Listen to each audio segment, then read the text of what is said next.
رب اشرح لي صدري ويسر لي أمري واحلل عقدة من لساني يفقهوا قولي۔ السلام علیکم ورحمۃ اللہ وبرکاتہ۔ جی جناب، کیسے ہیں آپ لوگ سب؟ امید کرتی ہوں کہ اللہ تعالیٰ کی رحمتوں کے سائے میں ہوں گے۔ اللہ سبحانہ و تعالیٰ آپ کو نیکیوں کی طرف بڑھنے اور برائیوں سے رکنے والا بنائے، آمین۔ ہم نے دیکھا تھا کہ ہمارے جو اپنے پیارے اس دنیا سے چلے جاتے ہیں ان کا غم جان لیوا ہوتا ہے، واقعی میں بڑا جان لیوا ہوتا ہے۔ انسان بھلا نہیں پاتا ان کی یادوں کو، ان کی باتوں کو اور ان کے ساتھ گزرے ہوئے ہر پل کو، لیکن ہم نے اس غم سے نکلنے کے لیے کچھ ٹپس، کچھ ایسے پوائنٹس میں نے رکھے تھے کہ آج ان کے اوپر آپ عمل کر کے ان غموں سے نکل سکتے ہیں۔ ان میں مزید کچھ ایسے پوائنٹس کا اضافہ کرنا چاہوں گی جو آپ کو اس غم سے نکلنے میں مزید اضافہ کریں گے۔ تو ان پوائنٹس کو دیکھ لیتے ہیں کہ مومن کے لیے برزخ میں بہت زیادہ آرام اور سکون اور خوشی ہے۔ انسان کہتے ہیں نا کہ یہ دنیا جو ہے وہ آزمائش کی جگہ ہے، آرام کی جگہ نہیں ہے۔ یہاں بھی ہر پل پل آزمائشیں ہیں، پل پل آپ کو کوئی نہ کوئی تکلیف، کوئی نہ کوئی غم ہر وقت لاحق رہتا ہے۔ تو جب انسان کے لیے یہ زندگی آزمائش کی گھڑی ہے اور جب انسان آزمائش پوری کر کے اپنی چلا جاتا ہے تو اس کے لیے جنت میں، اس کے لیے قبر میں آرام اور سکون ہوتا ہے، جو ایک نیک انسان ہوتا ہے۔ اب اگر وہ اس دنیا سے چلا گیا اپنی آزمائش پوری کر کے تو اس کے لیے وہ جو قبر ہوگی وہ کیا ہوگی؟ آرام کی جگہ ہوگی۔ ٹھیک، تو اگر ہم اس چیز کو دیکھیں کہ جو جانے والا وہ چلا گیا، اب وہ اگر آرام میں ہے، وہ سکون میں ہے، وہ کسی قسم کی تکلیف میں کا شکار نہیں ہے، تو بجائے اس کے کہ ہم یہ سوچیں کہ وہ ہمارے پاس ہی رہتا اور وہ تکلیف میں ہی رہتا، تو کیا یہ زیادہ بہتر نہیں ہے کہ وہ چلا گیا، وہ آرام میں ہے، اب وہ سکون میں ہے، بجائے اس کے کہ وہ ہمارے پاس رہتا اور وہ تکلیف میں رہتا۔ سن ابی داؤد میں ایک حدیث ہے جس میں نبی پاک صلی اللہ علیہ وسلم فرماتے ہیں کہ میت سے کچھ سوالات کیے جاتے ہیں، اگر وہ صحیح سوالات کا جواب دے دیتا ہے تو اس کے لیے بہت زیادہ اعزاز و اکرام کیا جاتا ہے۔ رسول صلی اللہ علیہ وسلم نے فرمایا کہ مردے کے پاس دو فرشتے آتے ہیں اور اسے اٹھا کر بٹھا دیتے ہیں اور اسے کہتے ہیں کہ تیرا رب کون ہے؟ وہ جواب دیتا ہے میرا رب اللہ ہے۔ پھر وہ اسے پوچھتے ہیں کہ تیرا دین کیا ہے؟ وہ کہتا ہے کہ میرا دین اسلام ہے۔ پھر وہ اسے پوچھتے ہیں کہ یہ شخص کون ہے جنہیں تم لوگوں کی طرف بھیجا گیا؟ وہ جواب دیتا ہے کہ یہ اللہ کے رسول صلی اللہ علیہ وآلہ وسلم ہیں۔ پھر وہ پوچھتے ہیں کہ تجھے یہ بات کیسے معلوم ہوئی؟ وہ جواب دیتا ہے کہ میں نے اللہ کی کتاب پڑھی اور اس پر ایمان لایا اور اس کو سچ سمجھا۔ پھر اسی حدیث میں آگے چل کر رسول اللہ صلی اللہ علیہ وسلم بتاتے ہیں کہ جو میت اس طرح صحیح جواب دیتی ہے اس کے ساتھ کیا معاملہ پیش آتا ہے۔ پھر ایک پکارنے والا آسمان سے پکارتا ہے کہ میرے بندے نے سچ کہا، اس کے لیے جنت کا بچھونا بچھاؤ اور اسے جنت کا لباس پہناؤ اور اس کے لیے جنت کی طرف ایک دروازہ کھول دو۔ پھر اس کی طرف جنت کی ہوا اور جنت کی خوشبو آنے لگتی ہے اور اس کی قبر کے لیے اتنی وسیع ہو جاتی ہے کہ جہاں تک اس کی نگاہ جاتی ہے وہاں تک وہ کھل جاتی ہے۔ جب جانے والے کی جدائی دل کو بہت زیادہ بے قرار کرتی ہے تو اسی بات پر غور کر لینا چاہیے کہ جہاں وہ گیا ہے وہاں خدا معلوم کتنے زیادہ خوش ہو۔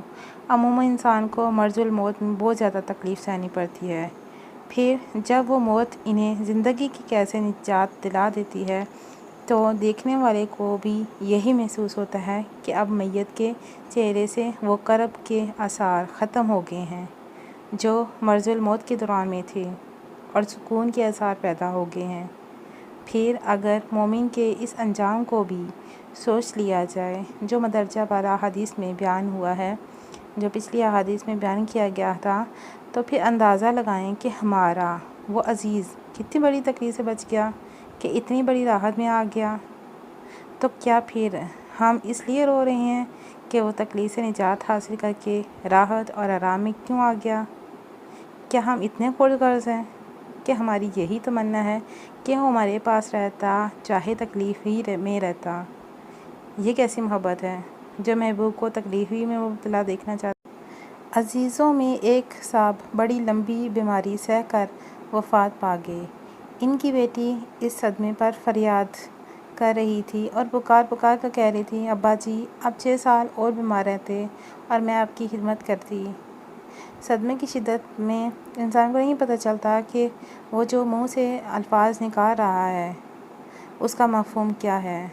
سوچا جائے تو چاہنے والی بیٹی اس بات کی تمنا کر رہی تھی کہ اس کا باپ اور 6 سال تکلیف میں مبتلا رہتا، مگر وہ خود جدائی کی تکلیف سے بچ جاتی۔ اگر انسان صرف اسی بات پر غور کرے کہ جانے والا انشاءاللہ العزیز راحت میں چلا گیا اور اب وہ اس اذیت سے محفوظ ہے جس میں وہ بیماری کے دوران مبتلا تھا، تو اسی سے بے قرار دل کو کافی قرار آ جاتا ہے۔ پھر ایک دوسرے پہلو پہ بھی غور کرنا چاہیے۔ وہ کون سا ہے کہ جانے والے کے جانے سے دل کو جو صدمہ پہنچا، اگر اس پر صبر کریں تو خود بھی ہمیں اجر ملے گا، اور عجب نہیں کہ وہ اجر ہمارے لیے اس جانے والے عزیز کی زندگی سے زیادہ قیمتی ثابت ہو۔ معاویہ بن قرہ اپنے باپ سے روایت کرتے ہیں کہ رسول اللہ صلی اللہ علیہ وسلم جب بیٹھتے تو آپ کے صحابہ کی ایک جماعت آپ کے پاس بیٹھتی۔ ان میں ایک شخص تھا جس کا ایک چھوٹا سا بیٹا تھا۔ وہ اس کی پشت کی طرف سے آتا اور تو وہ اسے اپنے سامنے بٹھا لیتے۔ پھر کیا ہوا ایک دن کہ اس نے مجلس میں آنا چھوڑ دیا۔ آقا صلی اللہ علیہ وسلم نے دریافت فرمایا کہ وہ مجلس میں کیوں نہیں آ رہا، تو لوگوں نے بتایا کہ ان کا جو بیٹا ان کی پشت سے آیا کرتا تھا اس کی وفات ہو گئی ہے، تو وہ اس لیے نہیں آتے کہ کیونکہ ان کو یہاں پہ آئیں گے اور آ کے پھر ان کو اپنے بیٹے کی یاد ستائے گی۔ اس پر رسول اللہ صلی اللہ علیہ وسلم اس شخص سے ملے اور اس کے چھوٹے بیٹے کے بارے میں دریافت فرمایا۔ اس نے بتایا کہ وہ مر گیا ہے۔ اس پر آپ نے اس کے بارے میں اسے تسلی سے دلاسا دیا، پھر فرمایا کہ اے فلاں، تجھے کون سی بات پسند ہے؟ کیا یہ کہ تو عمر بھر اس سے فائدے اٹھاتا، یا کہ کل قیامت کے دن تو جنت کے دروازے میں سے جس دروازے پر بھی جائے تو دیکھے کہ وہ تو اس سے پہلے ہی وہاں پہنچا ہوا ہے اور تیرے لیے دروازے کھول رہا ہے؟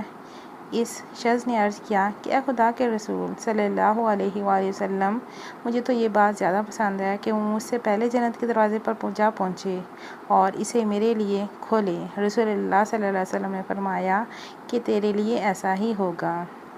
تو کتنی ہی اچھی بات ہے کہ اگر آپ کا کوئی رشتہ دار، کوئی عزیز، کوئی پیارا آپ کا یا آپ کی اولاد میں سے، اولاد کے بارے میں زیادہ تر کہا جاتا ہے کہ جب وہ چھوٹے ہوں تو اگر وہ وفات پا جائیں تو والدین کے لیے وہ جنت کے دروازے کھولتے ہیں جا کے۔ کتنی پیاری بات ہے کہ اگر کوئی آپ کی اولاد میں، آپ کے چھوٹے بچوں میں سے کوئی انتقال کر جاتا ہے، غم واقعی میں بہت بڑا ہوتا ہے، لیکن یہ کتنی خوش قسمتی کی بات ہے کہ وہ آپ کے پاس، وہ اس دنیا میں جس دنیا کا ختم ہونے کا کوئی چانس نہیں، جس کے بعد آگے کوئی زندگی نہیں اور جس میں کوئی تکلیف نہیں، کوئی پریشانی نہیں، اس دنیا میں جا کے وہ آپ کے لیے دروازے کھولے جنت کے۔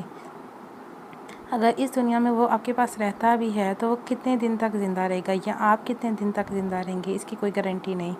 تو اس سے زیادہ خوش قسمتی کی کیا بات ہو سکتی ہے کہ وہ ہمیشہ رہنے والی زندگی میں آپ کے لیے جنت کے دروازے کھولے۔ حضرت شعیب صحابہ کا بیٹا وفات پا گیا۔ ایک صحابی کا بیٹا وفات پا گیا۔ حضرت علی نے ان سے تعزیت کرتے ہوئے جو کچھ فرمایا، اس میں ایک جملہ یہ تھا کہ تمہارا بیٹا تمہیں خوش تو کرتا تھا مگر وہ ایک امتحان تھا، اب اس نے تمہیں غمگین کیا تو اس میں ثواب اور رحمت ہے۔ کہ مطلب کیا کہ اگر وہ ان کے پاس تھا، جب تک وہ تھا تو وہ ان کے لیے خوشی کا باعث تھا، اور جو خوشی تھی وہ ایک امتحان تھی، لیکن اگر وہ فوت ہو گیا اور اس نے آپ کو غمزدہ کیا تو مطلب اس کا کیا ہوا کہ اس کے بدلے انہیں ثواب ملا اور ان کے لیے رحمت کا باعث بن گیا۔ تو ان میں سے کون سی زیادہ چیز بہتر ہے؟ یا تو آپ کے لیے امتحان بن جائے کوئی چیز، یا تو آپ کے لیے ثواب اور رحمت بن جائے۔ یقیناً ثواب و رحمت ہی زیادہ بہتر ہے۔ اور جب حضرت عباس بن عبد المطلب نے وفات پائی تو آپ کے صاحبزادے حضرت عبداللہ بن عباس سے ایک بدو نے تعزیت کی اور 2 شعر پڑھے جن کا ترجمہ درج ذیل ہے کہ آپ صبر کیجئے تاکہ ہم بھی آپ کو دیکھ کر صبر کریں، کیونکہ بڑے صبر کریں تو پھر چھوٹے بھی صبر کرتے ہیں۔ عباس کی وفات پر آپ کو جو اجر و ثواب ملے گا وہ آپ کے لیے عباس کی زندگی سے بہتر ہے، اور اللہ تعالیٰ جن کے پاس عباس چلے گئے ہیں عباس کے لیے آپ سے بہتر ہے، مطلب کہ اللہ تعالیٰ کے پاس وہ چلے گئے، مطلب عباس سے وہ بہتر ہے کہ وہ اللہ تعالیٰ کے پاس چلے گئے۔ یہاں ہوتے تو میں بھی یہاں پہ وہ کسی نہ کسی تکلیف کا شکار رہتے ہیں۔ اگر انسان کسی عزیز پیارے کے جانے پر ان دونوں پہلوؤں پر غور کرتا رہے تو غم کی شدت بہت حد تک کم ہو جاتی ہے۔ کون سے 2 پہلو؟ کہ ایک یہ کہ جو آپ کا عزیز پیارا رشتہ دار وہ آپ سے جدا ہو گیا، وہ اگر تو نیک تھا تو انشاءاللہ العزیز وہ جنتوں میں ہوگا، وہ آرام میں ہوگا، سکون میں ہوگا، قبر میں بھی وہ خوش و خرم ہوگا، تو جو دنیا کی آزمائش سے وہ بچ گیا۔ اور اگر وہ آپ کے پاس تھا اور آپ کی خوشی کا باعث بن رہا تھا تو وہ ایک آپ کے لیے امتحان تھا، اگر وہ آپ سے جدا ہو گیا تو آپ کے لیے ثواب کا وہ باعث ہے۔ تو ان دونوں پہلوؤں کے اوپر آپ نے غور کرتے رہنا ہے۔ جب آپ ان دونوں پہلوؤں کے اوپر غور کرتے رہیں گے تو کیا ہوگا کہ آپ کے غم میں کافی حد تک فرق آئے گا۔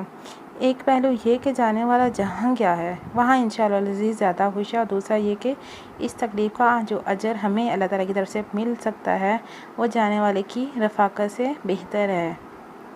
ٹھیک، اس بدو نے حضرت عبداللہ بن عیاس سے جو تعزیت کی اس کے بارے میں حضرت عبداللہ بن عباس فرماتے ہیں کہ مجھ سے اس سے بہتر تعزیت کسی نے نہیں کی۔ ٹھیک ہو گیا؟ تو انشاءاللہ العزیز اگر آپ ان سارے پوائنٹس کے اوپر غور و فکر کرتے رہیں گے اور دل و دماغ کو سمجھاتے رہیں گے تو آپ انشاءاللہ اپنے غموں میں کافی حد تک فرق پائیں گے۔ تو بہرحال یہ زندگی، دنیا کی زندگی عارضی زندگی ہے، یہ آج ہے کل نہیں ہے، کوئی پتہ نہیں، تو اس لیے اس سے زیادہ امیدیں لگا کے رکھنا آپ کے لیے غم میں گہرا ہونے کے برابر ہے کہ آپ اگر اس دنیا کے بارے میں زیادہ سے زیادہ سوچیں گے تو آپ اپنے غم کو ہی زیادہ طویل کرتے جائیں گے۔ تو اس لیے اس زندگی کے بارے میں کم سوچیں اور آخرت کی زندگی کے بارے میں زیادہ سوچیں، کیونکہ اس کا حق زیادہ ہے بجائے اس کے کہ اس دنیا کا جو ہمیشہ رہنے والی ہے۔ اللہ تعالیٰ آپ کو حامی و ناصر ہو، اللہ تعالیٰ آپ کو ان سارے پوائنٹس پر عمل کرنے کی توفیق عطا فرمائے اور اپنے غم کو کم کرنے والا بنائے۔ اور ایک بات میں یہ کہتی ہوں کہ اگر آپ اپنے غم کو کم کرنا چاہتے ہیں تو یہ آپ کی اپنی نیت کے اوپر ڈپینڈ کرتا ہے کہ آپ اپنے غم کو کس قدر کم کرنا چاہتے ہیں۔ اکثر لوگوں کو جب کوئی بات کہی جاتی ہے تو وہ کہتے ہیں کہ آپ ہمارے غم سے واقف ہی نہیں ہیں، آپ نہیں جانتے، آپ نہیں سمجھ سکتے ہماری تکلیف، ہماری کیفیت کو۔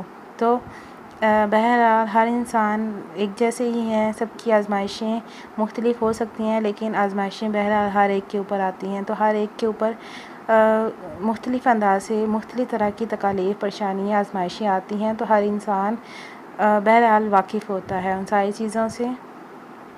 تو غم سے نکلنے کی کوشش کرنی چاہیے بجائے اس کے کہ غم کے اندر ہی ڈوبتے رہیں اور کہتے رہیں کہ نہیں، کوئی ہماری تکلیف کو نہیں سمجھ سکتا، کوئی ہماری پریشانی کو نہیں سمجھ سکتا۔ بہرحال آپ کو نکلنا ہے پریشانیوں سے، تکالیف سے، اور زندگی کو اس ڈھنگ سے گزارنا ہے جس ڈھنگ سے اللہ تعالیٰ نے کہا ہے۔ اللہ تعالیٰ آپ کو اپنی حفظ و امان میں رکھے۔ السلام علیکم ورحمۃ اللہ وبرکاتہ۔